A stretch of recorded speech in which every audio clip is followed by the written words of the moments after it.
अवधूत चिंतन श्री गुरुदेव दत्त श्री स्वामी समर्थ. तुम्हा सगळ्यांचं स्वामी श्रद्धा उपशावर खूप खूप मनापासून स्वागत. आजच्या व्हिडिओमध्ये आपण कुलदेवीची आपल्या दैनंदिन जीवनामध्ये या धावपळीच्या जीवनामध्ये सेवा कशी करावी, अगदी कमीत कमी वेळामध्ये होणारी ही सेवा आहे.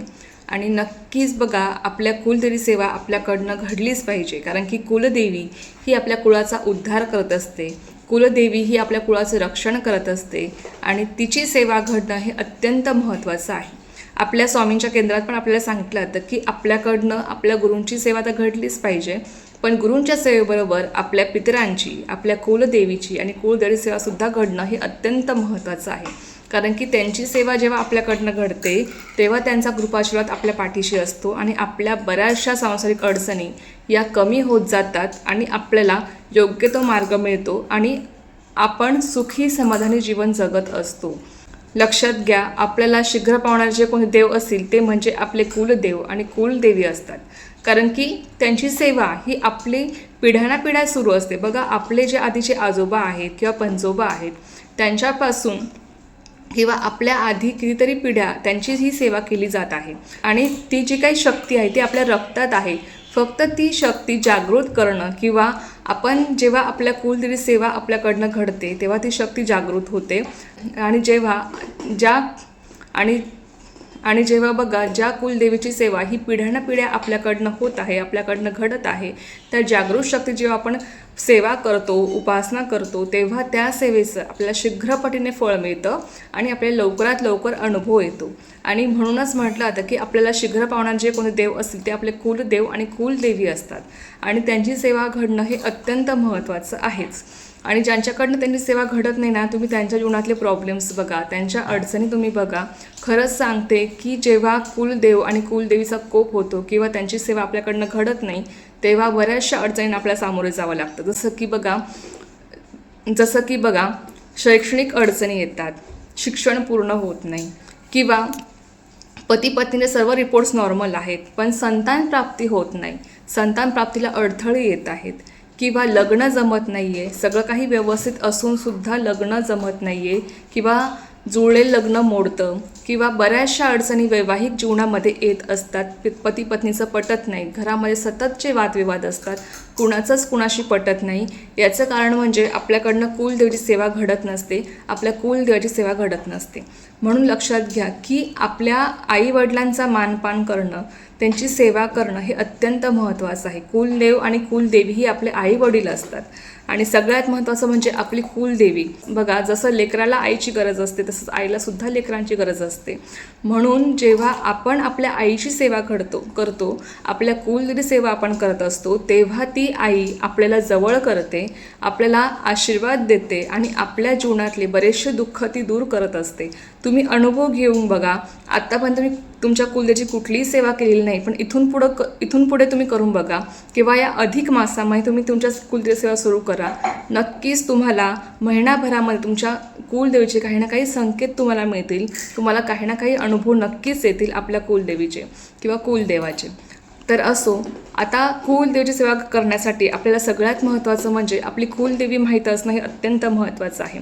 बऱ्याच जणांना आपली कुलदेवी माहीत नसते, मग त्यांनी आपल्या मूळ गावी जाऊन तिथे तुम्ही आपल्या कुलदेवीची चौकशी करा, आपली कुलदेवी कोणती आहे तुम्ही जाणून घ्या.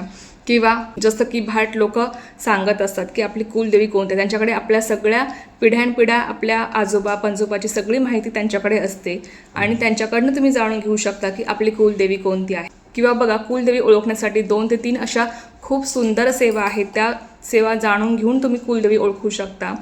त्या सेवा कोणत्या आहेत ही माहिती तुमच्यासोबत मी शेअर केलेली आहे. तुम्हाला जर हवी असेल त्याची लिंक मी तुम्हाला डिस्क्रिप्शन बॉक्समध्ये देईल, तुम्ही नक्की तो व्हिडिओ बघा आणि त्या सेवा करून तुम्ही तुमची कुलदेवी ओळखू शकता. तुमची कुलदेवी साक्षात तुम्हाला स्वप्नात येऊन संकेत देते, काही ना काही तुम्हाला संकेत देते किंवा दर्शन देते की मी तुझी कुलदेवी आहे. कारण की बघा, जसं आपल्याला आपल्या आईची गरज आहे तसं आईलासुद्धा आपल्या लेकरांची गरज असते. आईलासुद्धा वाटतं की माझ्या लेकरांनी माझी सेवा करावी, माझी आठवण काढावी, आणि खरंच त्यामुळे आपली कुलदेवी आपल्याला काही ना काही संकेत देऊन जाते. त्यावरून आपण आपली कुलदेवी ओळखू शकतो. आता कुलदेवी जर आपण ओळखली असेल तर कुलदेवीचा फोटो किंवा मूर्ती किंवा टाक आपल्या घरामध्ये असणं हे अत्यंत महत्त्वाचं आहे. सगळ्यात महत्त्वाचं म्हणजे टाक असणं महत्त्वाचं आहे, पण प्रत्येकाच्या घरामध्ये टाक असेलच असं नाही, कारण की मुलं हे सेपरेट राहायला जातात. म्हणजे मुलं जेव्हा वेगळे राहायला जातात तेव्हा त्यांच्याकडे प्रत्येक मुलाकडे टाक असेलच असं नाही. मग अशा वेळेस तुम्ही फोटो घेऊ शकता आपल्या कुलदेवीचा, किंवा तुम्ही मूर्ती घेऊन तिची स्थापना आपल्या देवघरामध्ये करू शकता आणि मग आपण आपल्या कुलदेवी सेवा करू शकतो. तर बघा, आता कुलदेवीची सेवा करताना कोणत्या सेवा कराव्यात, सगळ्यात महत्त्वाचं आहे ते म्हणजे दुर्गा सप्तशती पाठ. आता रोज आपल्याकडनं हा पाठ होईल किंवा घडेल असं नाही, कारण की आपण सगळे सांसारिक माणसं आहोत. आपल्याला रोज भरपूर अशी कामं असतात आणि आपण रोज हा पाठ करू शकत नाही. मग अशा वेळेस तुम्ही जर नित्यसेवेमध्ये या पाठामधले रोजचे 2-2 अध्याय तुम्ही पठण केले, जसं आपण स्वामी चरितामृत ग्रंथ हा पठण करत असतो, त्यामधले 3-3 अध्याय आपण रोज नित्यसेवेमध्ये पठण करतो. तसंच दुर्गा सप्तशती ग्रंथातसुद्धा आहे. जेव्हा तुम्ही दुर्गा सप्तशती ग्रंथातले रोज 2-2 अध्याय पठण करता तेव्हासुद्धा तुमची ती नित्यसेवा होते आणि तुमच्याकडनं 7 दिवसामध्ये हा संपूर्ण पाठ पूर्ण होतो. पूर्ण हा ग्रंथ तुमचा वाचून होतो. तुमच्याकडनं हे एक पारायण पूर्ण होतं. या ग्रंथामध्ये 13 अध्याय आहेत आणि तुम्ही याचे रोज 2-2 अध्याय वाचू शकता. आता अध्याय वाचताना बघा, पहिल्या दिवशी तुम्हाला देव्या कवचमपासून सुरुवात करायची आहे. देव्या कवचमपासून अध्याय पहिला, अध्याय दुसरा तुम्हाला सुरू करायचा आहे. दुसऱ्या दिवशीही तसंच तुम्हाला देव्या कवचमपासून पूर्ण अर्गला स्तोत्र, किलक स्तोत्र जे काही आहे तुम्हाला वाचायचं आहे आणि तुम्हाला तिसरा आणि चौथा अध्याय वाचायचा आहे. तिसऱ्या दिवशी पण तुम्हाला तसंच आहे. संपूर्ण आजच्या ज्या काही सेवा आहेत, देव्या कवचम, अर्गला स्तोत्र, किलक स्तोत्र, या तुम्हाला करायच्या असतात आणि पुढचे 2 अध्याय तुम्हाला वाचायचे असतात. शेवटच्या दिवशी काय करायचं आहे, जेव्हा तुमचा 13वा अध्याय पठण होतो शेवटच्या दिवशी, देव्या कवचम, अर्गला स्तोत्र, किलक स्तोत्र हे जे काही स्तोत्र आहे तुम्हाला ते वाचन करून तुम्हाला 13वा अध्याय वाचायचा आहे. आणि शेवटी जे क्षमापान स्तोत्र आहे किंवा मूर्ती रहस्य आहे, प्राकृतिक रहस्य आहे, जे काही आहे तुम्हाला पूर्ण हा ग्रंथ पठण करायचा असतो शेवटच्या दिवशी. तर अशा पद्धतीने रोजचे 2-2 अध्याय याची नित्यसेवेमध्ये पठण करू शकता. तुम्हाला जर याची डिटेल माहिती हवी असेल तुम्ही मला कमेंट बॉक्समध्ये सांगा. मी नक्की यावर सेपरेट व्हिडिओ बनवेल की रोज नित्यसेवेमध्ये याचे 2-2 अध्याय कसे पठण करावे, काय पठण करावे. जर तुम्हाला माहिती हवी असेल तुम्ही मला कमेंट बॉक्समध्ये विचारू शकता. नक्की यावर मी तुम्हाला सेपरेट व्हिडिओ बनवून सांगेल. त्यानंतर बघा, आता रोज धावपळ जीवनामध्ये आपल्याकडनं कुलदेवीची सेवा लवकरात लवकर घडावी, म्हणजे अगदी 5 ते 10 मिनिटामध्ये आपण ही सेवा करू शकतो. अत्यंत प्रभावी सेवा आहे ते म्हणजे सिद्ध कुंजिका स्तोत्र. ज्यांना दुर्गा सप्तशती ग्रंथ पठण करणं शक्य होत नाही किंवा ज्यांना नित्यसेवेमध्येसुद्धा ज्यांना रोजचे 2-2 अध्याय वाचणं शक्य होत नाही, मग त्यांनी रोज नित्यसेवेमध्ये सिद्ध कुंजिका स्तोत्र पठण करावं. सिद्ध कुंजिका स्तोत्र हे नावातच सिद्ध आहे. भगवान शंकरांनी माता पार्वतीला म्हटलेलं हे स्तोत्र आहे आणि जो कोणी हे स्तोत्र रोज पठण करतो अर्थात त्याला दुर्गा सप्तशती पाठ केल्याचं फळ मिळत असते. जर तुमच्याकडनं रोज धावपळ जीवनामध्ये दुर्गा सप्तशती ग्रंथ पठण करणं किंवा वाचन करणं तुमच्याकडनं शक्य होत नाही, तर अशा वेळेस तुम्ही रोज किमान एक वेळेस सिद्ध कुंजिका स्तोत्र पठण करणं आवश्यक आहे. आता सिद्ध कुंजिका स्तोत्र पठण करायला आपल्याला फक्त 2 ते 3 मिनिटं लागतात, त्यापेक्षा जास्त वेळ लागत नाही. त्यामुळे तुमच्याकडनं जेवढं शक्य होईल तेवढं तुम्ही सिद्ध कुंजिका स्तोत्र बघा. जर तुमच्याकडनं 11 वेळेस शक्य असेल ना हे स्तोत्र रोज पठण करणं, तर नक्की करण्याचा प्रयत्न करा. नाही 11 वेळेस शक्य, 5 वेळेस शक्य असेल, 7 वेळेस असेल किंवा 9 वेळेस शक्य असेल, नाही 9 वेळेस शक्य, किमान 1 वेळेस तरी पठण करण्याचा प्रयत्न करा. त्यानंतर बघा, आपली कुलदेवी कुठली असू द्या, तुमची कुलदेवी कुठली असेल, महाकाली असेल, महालक्ष्मी असेल, महासरस्वती असेल, राजराजेश्वरी असेल, म्हणजेच रेणुका माता असेल किंवा महालक्ष्मी माता असेल, कोल्हापूरची महालक्ष्मी, तुळजाभवानी, तुळजापूरची तुळजाभवानी किंवा वणीगडावरची सप्तशृंगी माता असेल, किंवा बघा काही काहींची कुलदेवी एकविरासुद्धा आहे. तुमची कुलदेवी कुठलीही असू द्या, तुम्ही 99 मंत्राचा जप करू शकता. ओम ऐं ह्रीं क्लीं चामुंडाय विच्चे या 99 मंत्राचा तुम्हाला जप करायचा आहे. किमान रोज 1 माळ आपल्या कुलदेवीसाठी 99 मंत्राचा तुम्हाला जप करायचा आहे. लक्षात घ्या, 108 वेळेस तुम्हाला जप करायचाच आहे. जर तुमच्या कुलदेवीचा सेपरेट कुठला मंत्र असेल तो तुम्ही जप करू शकता, किंवा 99 मंत्र ओम ऐं ह्रीं क्लीं चामुंडाय विच्चे या मंत्राचा तुम्हाला किमान 1 माळ जप करायचा आहे. आणि खरंच मी सांगते, 1 माळ जप करायला फक्त 3 ते 4 मिनटं लागतात, जास्त वेळ लागत नाही.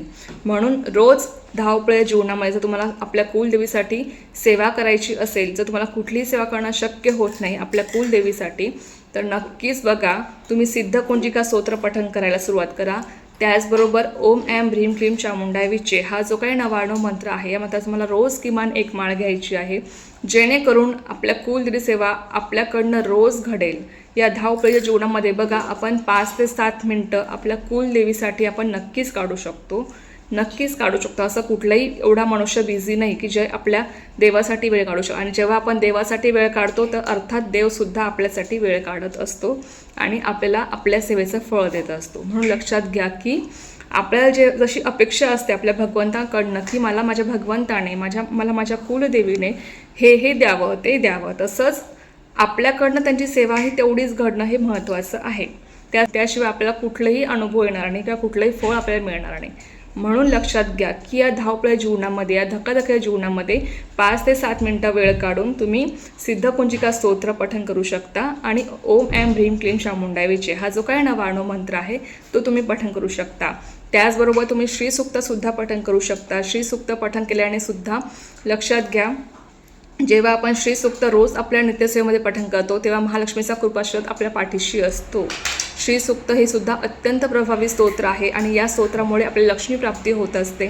त्यामुळे या ज्या काही 2 ते 3 सेवा आहेत आणि अगदी साध्या सोप्या आहेत त्या तुम्ही करून बघा. नक्कीच तुम्हाला 100% अनुभव आल्याशिवाय राहणार नाही. बघा, आता अधिक मास येणार आहे. या अधिक मासामध्ये सुद्धा आपल्याला भरभरून सेवा करायची आहे. भगवान विष्णूंची सेवा करायची आहे, माता लक्ष्मीची सेवा करायची आहे, त्याचबरोबर आपल्या पितरांची सेवा आपल्याला करायची आहे. त्याचबरोबर बघा, आपल्या कुलदेवीची, कुलदेवाची, आपल्या गुरूंच्या सुद्धा आपल्याला सेवा करायच्या आहेत. त्या कशा करायच्या आहेत टप्प्याटप्प्याने आपण बघणार आहोत. पण आजच्या व्हिडिओमध्ये फक्त आपल्याला हे जाणून घ्यायचं होतं की रोजच्या धावपळ्या जीवनामध्ये आपण आपल्या कुलदेवी सेवा कशी करू शकतो, जेणेकरून बघा आपल्या कुलदेवीचा आशीर्वाद आपल्या पाठीशी राहील आणि आपल्या आयुष्यातली बरेचसे दुःख, संकट नक्कीच नाहीशी होतील. आपल्याला आपल्या अडचणीतून मार्ग मिळेल आणि सगळ्यात महत्त्वाचं म्हणजे आपल्या घरात सुख शांती नांदेल आणि जे काही त्रास आपल्याला आहे तो नक्कीच दूर होईल. त्या सगळ्या सेवा आहेत ज्या तुम्ही करून बघू शकता. या सगळ्या सेवा मी सुद्धा करते आणि अनुभव घेतलेला आहे, म्हणून तुमच्यासोबत ही माहिती शेअर करत आहे. नक्की तुम्ही या सेवा करायला सुरुवात करा आणि अनुभव घ्या. चला, ही एक अत्यंत छोटीशी पण खूप महत्त्वाची माहिती होती जी तुमच्यासोबत शेअर करायची. झालेली सेवा मी स्वयंमाच्याने रुजू करते आणि आजचा व्हिडिओ इथेच थांबवते. तुम्हाला जर माहिती आवडली असेल तर व्हिडिओला लाईक, शेअर, सबस्क्राईब करायला विसरू नका. पुन्हा भेटूया अशाच एखाद्या व्हिडिओसोबत किंवा विषयासोबत. तो पण सर्वांना श्री स्वामी समर्थ. जय जय स्वामी समर्थ.